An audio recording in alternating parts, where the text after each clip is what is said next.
I'm not here to impress anyone. I'm just here to get through the day. That was the only thought running through my mind as I sat in the corner of a quiet cafe in Brooklyn.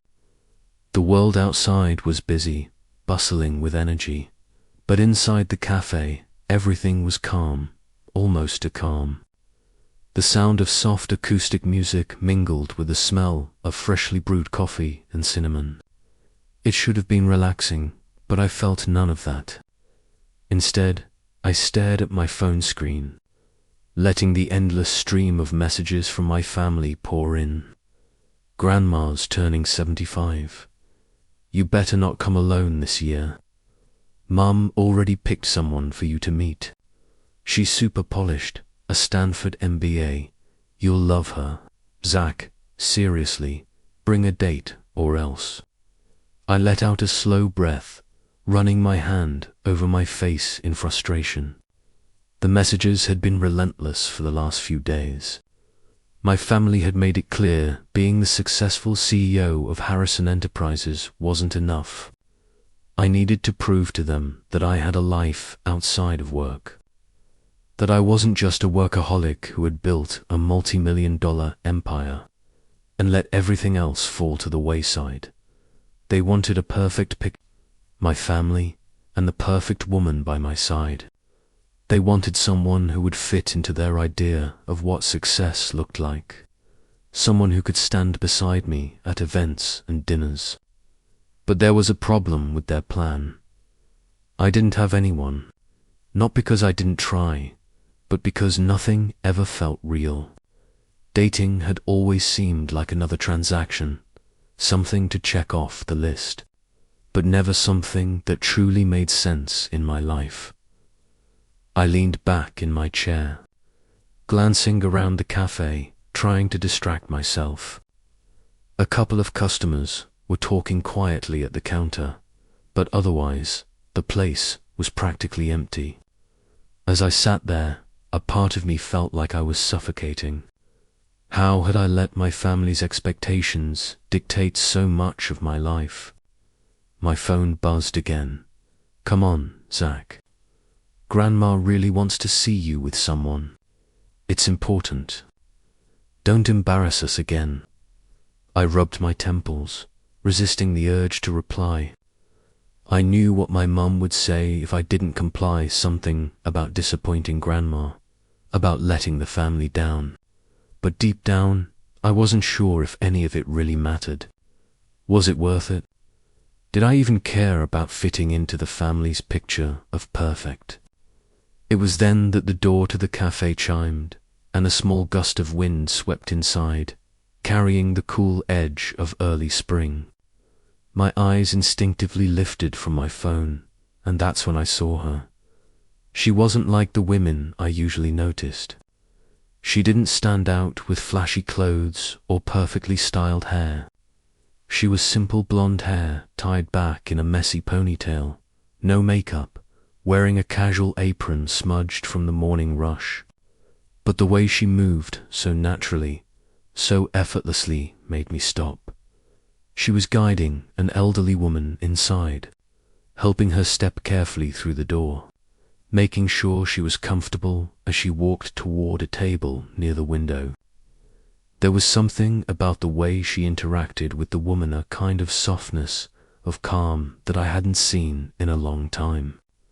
As she settled the woman into her chair, she smiled at her, offering her a cup of chamomile tea with both hands. It wasn't the kind of smile someone gives to a customer. It was sincere, real, and for the first time in what felt like forever, I felt something stir inside me. I wasn't used to seeing kindness like that, not in my world.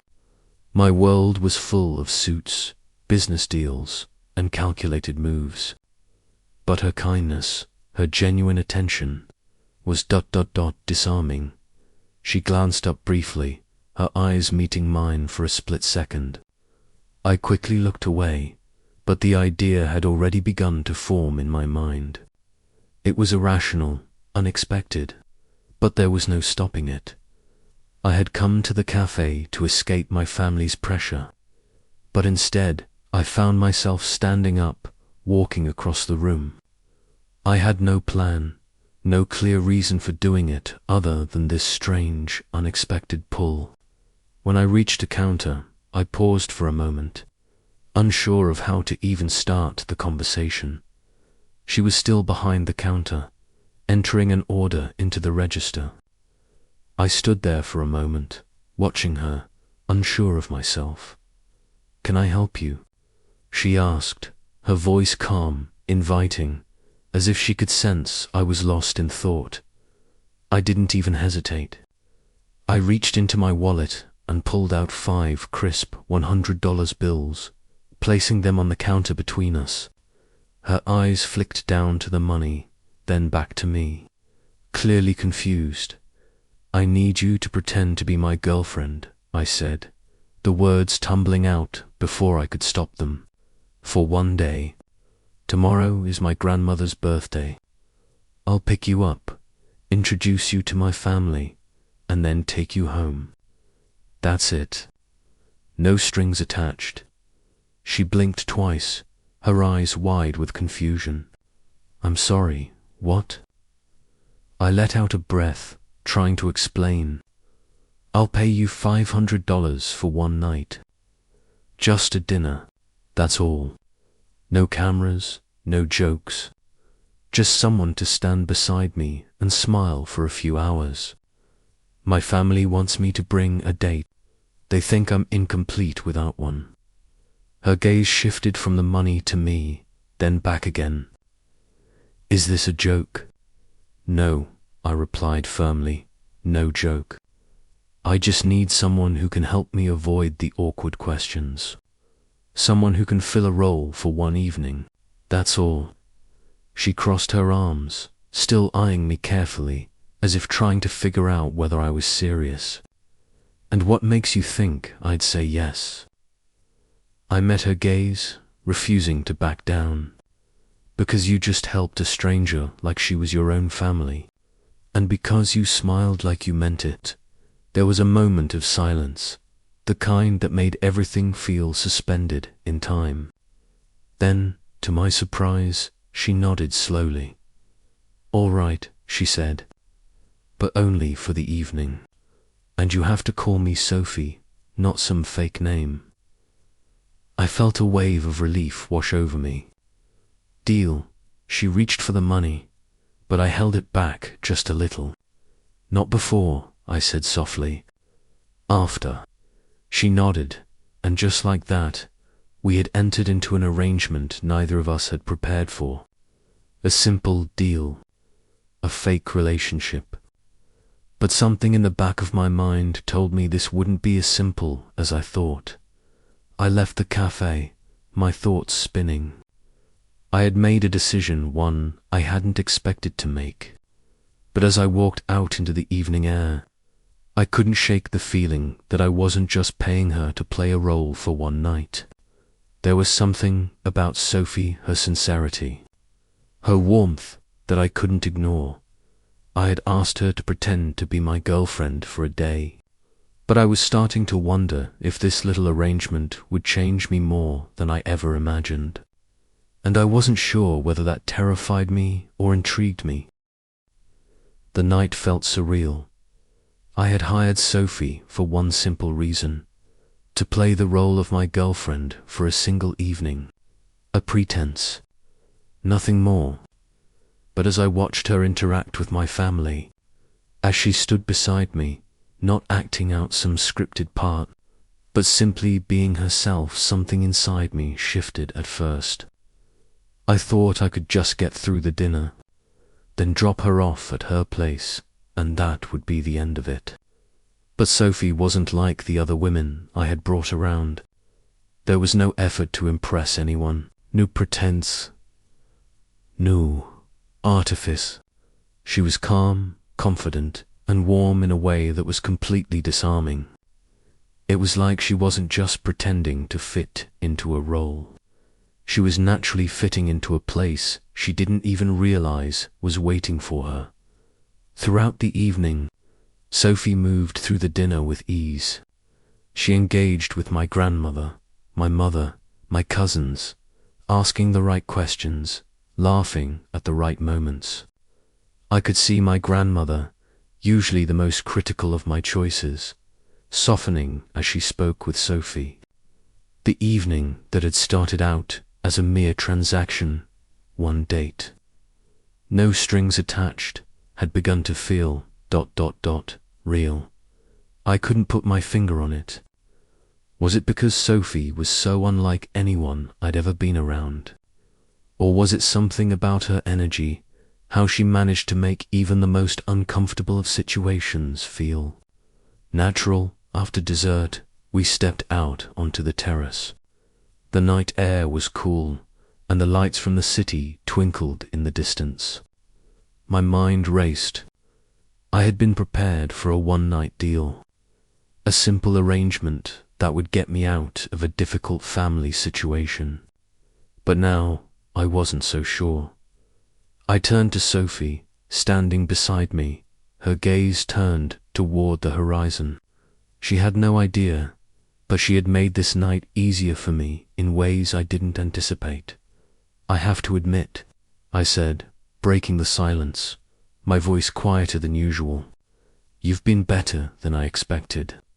Sophie turned to face me, the same calm expression in her eyes, but I could see a flicker of curiosity. How so?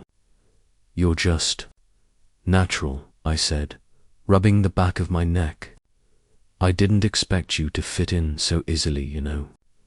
You're not like the women my family usually expects me to bring. She smiled, but it wasn't a forced smile. It wasn't the smile of someone trying to make a good impression. It was the smile of someone who was just being themselves. I'm not sure whether I should take that as a compliment or an insult, she teased, her voice light but warm. I couldn't help but laugh. Her humor was another thing that put me at ease. The whole night had been full of small, quiet moments that felt real. She wasn't trying to fit a mold, to be the perfect woman my family thought I should have. Take it as a compliment, I said, my tone sincere. We stood there for a moment, watching the night unfold before us. My mind was a whirlwind of thoughts. I had hired Sophie for a simple task, but something about her made me question everything I thought I knew about myself. I had spent my entire adult life running my company, my time consumed by quarterly reports and business decisions. Love, relationships, those were things I pushed aside. Dating had always seemed like another transactions, something to check off the list, but never something that truly made sense in my life. But Sophie, she was different. Her presence, her kindness, her authenticity, ... It made me feel things I had long buried, and I wasn't sure what to do with that. Thanks, I said, breaking the quiet. You've made this easier than I expected. She turned to look at me, her gaze steady. It's my pleasure, she said simply, her voice warm. It wasn't a big deal. I'm glad I could help. As the evening came to a close, I walked Sophie to the car, the weight of the night's interactions still hanging in the air. My mind was still reeling, trying to make sense of the strange shift I felt. She wasn't just the woman I had hired to play a role. She wasn't just some stranger I had paid to pretend to be my girlfriend. There was something more there, something deeper. I didn't know what this was. I didn't know if it was just the intimacy of the night, or if there was something real starting to form between us. But I didn't want to question it.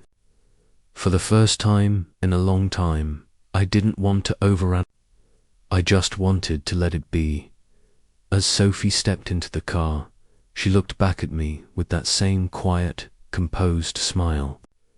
I'll text you when I get home, she said. I nodded, even though I knew she didn't have to. It was strange, but I wanted her to. For some reason, I didn't want this night to end with just a simple goodbye. I wasn't sure why. but the thought of never seeing her again didn't sit right with me. "Take care, Sophie," I said, my voice softer than usual. She smiled one last time before the door closed behind her, and the car drove away, leaving me standing there, watching the tail lights disappear into the distance. I stood there for a long moment, processing everything that had just happened. I had set out with one goal: to appease my family, to pretend for a night. But somewhere along the way, I realized that I wasn't pretending anymore. Not with Sophie. I wasn't sure what this was, what would come of it, or if I was ready to let someone in again. But for the first time in years, I didn't feel so alone. I didn't feel like I was just going through the motions. As I walked back inside my house, I couldn't help but think that maybe, just maybe, Sophie had shown me a side of myself I'd forgotten. And I didn't know if that was a good or bad thing yet. But I knew one thing for sure: this wasn't the end. It was just the beginning. The next few days passed by in a blur of meetings and reports, but every time I glanced at the clock, my thoughts drifted back to the dinner. To Sophie, it had been a simple arrangement, one that I thought would be nothing more than a way to get my family off my back for a few hours. But as the days stretched on, I couldn't shake the feeling that the evening had been anything but simple. There was something about Sophie, something in the way she moved through the evening with such ease, how she didn't try to impress anyone, yet somehow managed to win everyone over without even trying. It wasn't just her appearance, though she was beautiful in her own way. It wasn't just the way she spoke or the stories she shared. It was the calmness she radiated, the sincerity in her actions. In the hours after she left the estate, I found myself rethinking everything I thought I knew. How had I gotten so lost in my work that I had forgotten what it felt like to have someone in my life who wasn't just there because they had to be? The whole evening felt more real than anything I had experienced in the last few years. I hadn't expected any of it. I hadn't expected to enjoy the evening, let alone feel this strange connection to someone I had hired. I had been so consumed by the idea of being the perfect CEO, the perfect son, the perfect everything, that I had forgotten what it was like to just be me. I tried to keep my focus on work. I really did. But every time I looked at the clock, I found myself thinking about Sophie. It had been days since the dinner, but I couldn't stop replaying her smile in my mind. The way she had spoken so naturally, the way she had made everyone in the room feel at ease, even my grandmother, who was usually impossible to impress. It wasn't like I was used to dating. I hadn't been in a serious relationship in years. My world had always been consumed by numbers, meetings, and deals. Relationships felt like a distraction, but Sophie, she wasn't a distraction. She made me feel something I hadn't realized I had been missing. The next day, I found myself at the cafe again. I hadn't meant to go back, but somehow my feet had led me there. As soon as I stepped inside, I spotted Sophie behind the counter, moving through the routine of preparing orders. She didn't see me at first, and I took a moment to watch her, to take in the way she worked, calm, collected, and effortlessly graceful. When she finally noticed me standing there, her eyes lit up, a small but warm smile curling on her lips. "Zachary," she greeted, wiping her hands on the apron before walking over. "Back again." "I guess so," I said, suddenly feeling awkward, unsure of what I was doing here. "I just wanted to check in. I meant what I said last time. Thanks for making that evening so easy." She shrugged, as though it had been no big deal. "It was fun. I told you I'd make it through without any trouble." I smiled, though I couldn't help but notice how she downplayed it. Sophie wasn't just making it through the evening. She had transformed the experience. She made it feel real, something I hadn't expected. The more I thought about it, the more I realized that I wanted to see her again outside of this strange, temporary arrangement we'd created. I hesitated for a moment, then took a deep breath. Actually, there's something else I wanted to ask. Her eyebrows raised, a flicker of curiosity in her eyes. What's that? Would you, I paused, trying to figure out how to phrase it. Would you go out with me?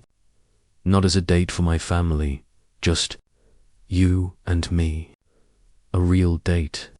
The words sounded almost foreign to me, but I couldn't take them back once they were out. I saw Sophie blink in surprise before she processed what I had said. I wasn't expecting that. She said, though there was a hint of a smile tugging at her lips, but sure, I'd like that when...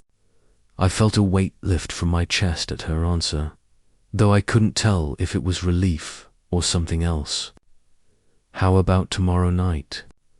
I said, suddenly feeling more confident in the moment. She nodded.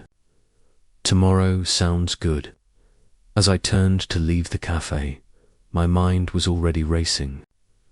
This wasn't just about fulfilling some family expectation anymore. This was about me getting to know Sophie, about breaking through the walls I had spent so many years building. Maybe it wasn't so much about what my family wanted. Maybe it was about what I wanted. The next evening, I found myself waiting outside her apartment building at exactly 7 p.m. I wasn't nervous, at least. That's what I kept telling myself. But as I leaned against my car, waiting for her to come down, I realized just how much I did care about how this night would go. She appeared at the entrance just as the sky turned a deep shade of blue. She wore a simple black dress that was understated but flattering, her hair down in soft waves that framed her face. She looked ... effortless, and, somehow, that made her even more beautiful.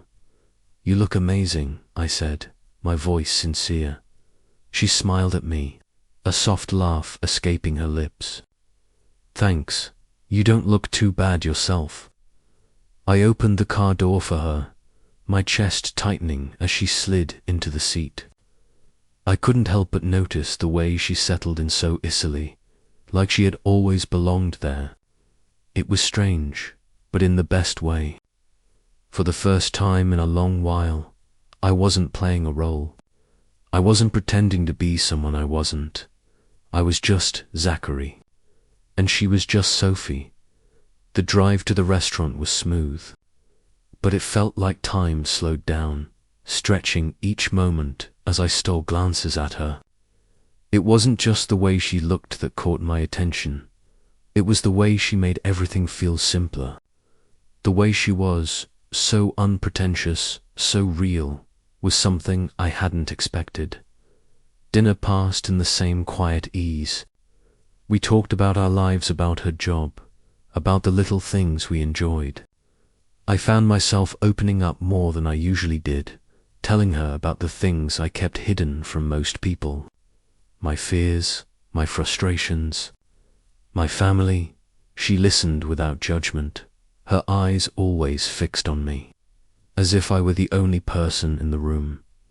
For the first time in a long time, I felt seen, not for my title or my wealth or my accomplishments, but for who I really was. And I could see that Sophie wasn't interested in any of that. She was just here, with me, because she wanted to be.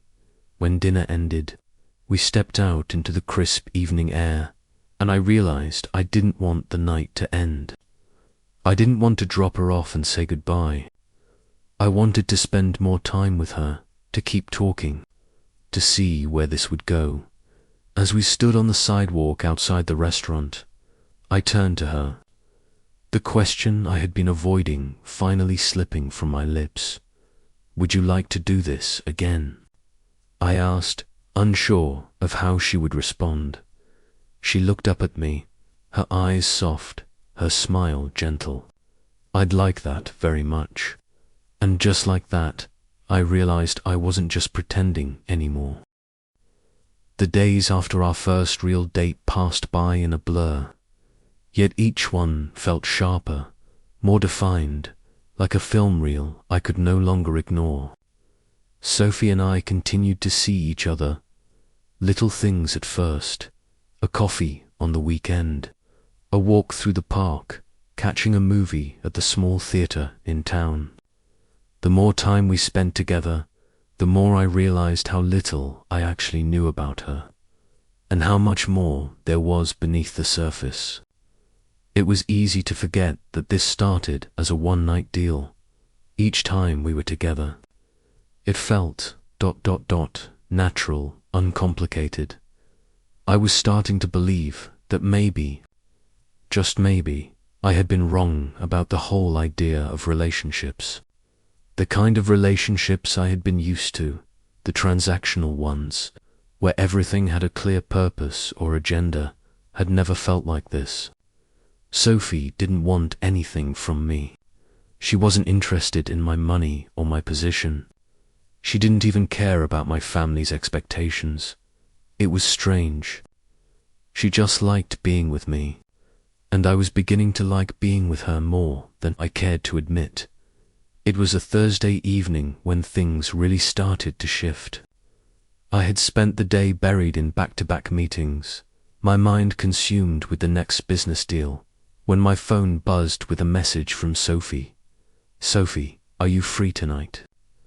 I was thinking we could grab dinner somewhere casual. No fancy suits, just us. I smiled at the message. The casual tone felt like a relief, like an invitation to step away from the world I was constantly tied to, the one that had defined who I was for so long, the one I was now so tired of pretending to live in. I quickly typed a response, trying to sound cool, but I knew I was already looking forward to it. "Zachary, sounds perfect. I'll pick you up at 7. Sophie, 7 it is. See you then." I left the office earlier than usual, a rare thing for me. The drive to her apartment was short, and for the first time in a long time, I didn't feel like I was rushing through life. I was simply ... waiting. Waiting to see Sophie ... when she opened the door that evening. I felt a spark of something I hadn't felt in a long time. The sight of her, dressed simply in jeans and a white blouse. No pretension, no designer labels, just herself, took me by surprise. She looked ... natural, beautiful in a way that was almost disarming. "Hey," I said, my voice softer than I expected, as I stepped inside. "Hey," she replied, her smile easy, unassuming. "Ready to escape the world for a while?" "More than ready," I answered. We didn't need grand plans. We walked around the neighborhood, found a small family-owned pizza joint, and ate under the dim light of a street lamp. There were no expectations, no fancy conversation, just two people enjoying a simple moment. For the first time in a long while, I felt like I could breathe. I wasn't CEO Zachary Hill in that moment. I was just ... Zach. The night was easy, almost effortless. We talked about everything and nothing at all, childhood memories, our favorite movies, the kind of music we liked. I found myself laughing more than I had in years. A genuine laugh that came from the gut, not the forced politeness I used to rely on. And she did the same. She laughed freely, without any of the hesitancy I had come to expect in people. As we walked back to her apartment, I realized how much I had been missing this real, unfiltered moments of connection. Not forced smiles or staged performances, just ... being. We reached the door to her building, and as I stood there, I felt a hesitation in the air. It wasn't awkward, just a shift. A moment where we both seemed to realize that this wasn't just a casual hangout anymore. There was something deeper happening between us. Something neither of us had planned, but that was undeniably there. "Sophie," I started, my voice quieter than usual. "I didn't expect this. Any of this." She turned to face me, her expression open, understanding. "Neither did I, to be honest," she said softly, her eyes searching mine. "But here we are." Her words hung in the air, and for a moment I didn't know what to say. What could I say? Everything I had built my life around seemed insignificant compared to the feeling I had standing there with her. I don't know, I murmured, struggling to find the right words. "I've never been good at this." She smiled, her hand gently touching mine. "You're doing fine." For the first time in a long time, I let myself believe her. The next few days blurred together as Sophie and I continued to spend time with each other, our connection growing stronger. But even as we grew closer, I couldn't ignore the fact that my family's expectations still loomed over me. They had already made it clear that they weren't happy with the situation, specifically with Sophie. They were used to me dating women who were polished, refined, who fit the mold of what they thought I should be with. Sophie didn't fit that mold, and I could see the judgment in their eyes whenever she was around. But the more time I spent with her, the more I realized how little I cared about what they thought. Sophie had become more than just a date for the evening. She was someone I could talk to, someone who made me feel like I could breathe without all the weight of the world on my shoulders. One evening, after dinner at my place, as she was getting ready to leave, I stopped her at the door. I didn't know what I was asking for, but I knew I needed to say something. "Sophie," I began, my voice tight. "I don't want this to be a game. I don't want to pretend anymore." She turned to me, a soft smile playing at her lips. "Then stop pretending," she said, her voice gentle but firm. I stood there, frozen, as the weight of her words settled over me. "Okay," I said finally. "No more pretending." The following week, I made a decision. I couldn't keep living in this charade, pretending to be someone I wasn't just to satisfy other people's expectations.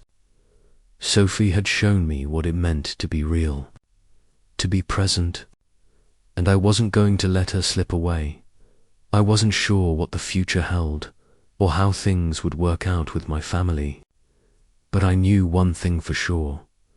I wanted Sophie in my life, not as a temporary solution, not as someone to impress my family with, but because she had become someone I genuinely cared about, someone who made me feel like I was more than just a title. And for the first time in my life, I wasn't afraid to take a step towards something real. Asterisk.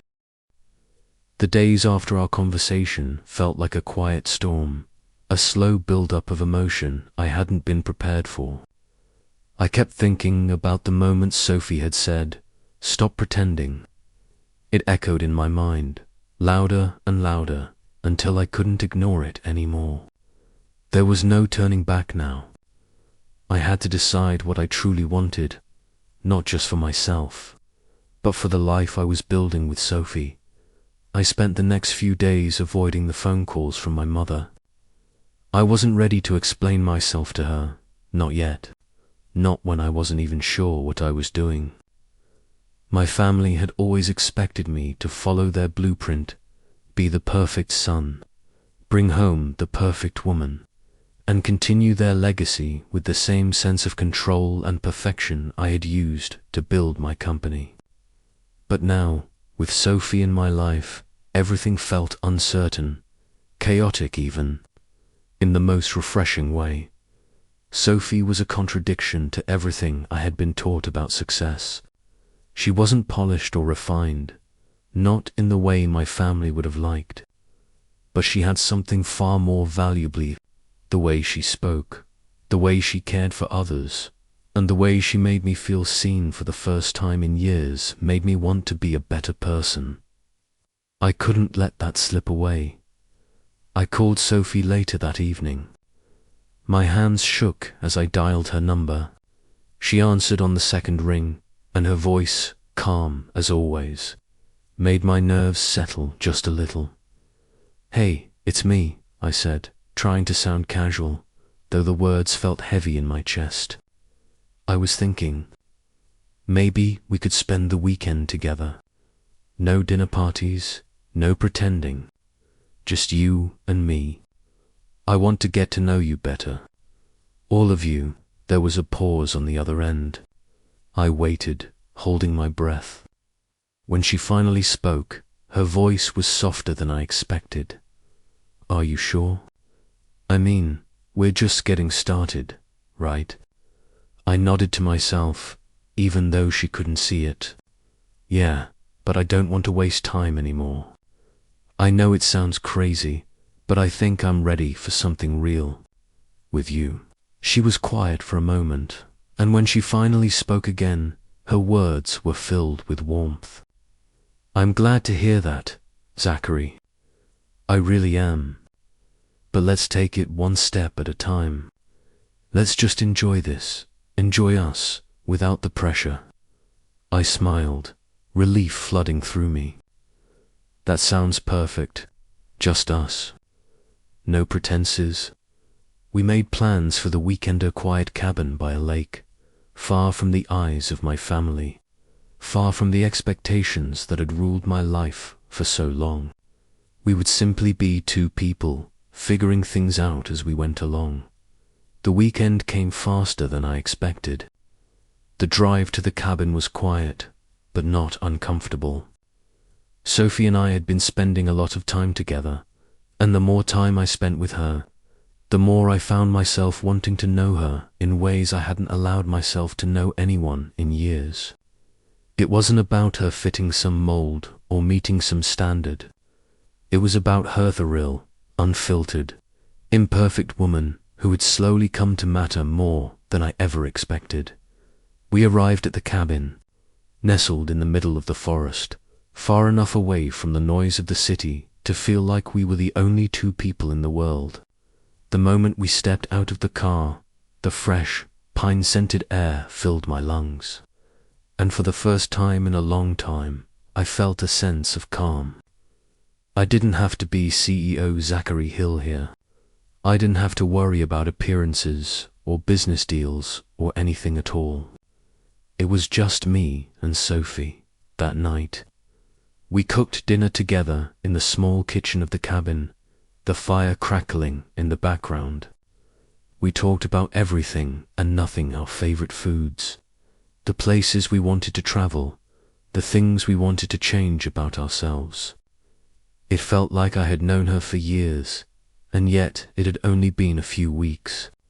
She was so easy to talk to, so easy to be around, like I had known her my whole life.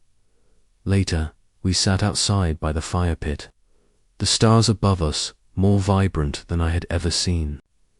I could feel her presence beside me, comforting, steady, and I realized how much I wanted to keep this feeling, to hold on to it, to build something real with her. "I don't think I've ever felt like this before," I said, my voice quiet in the still night air.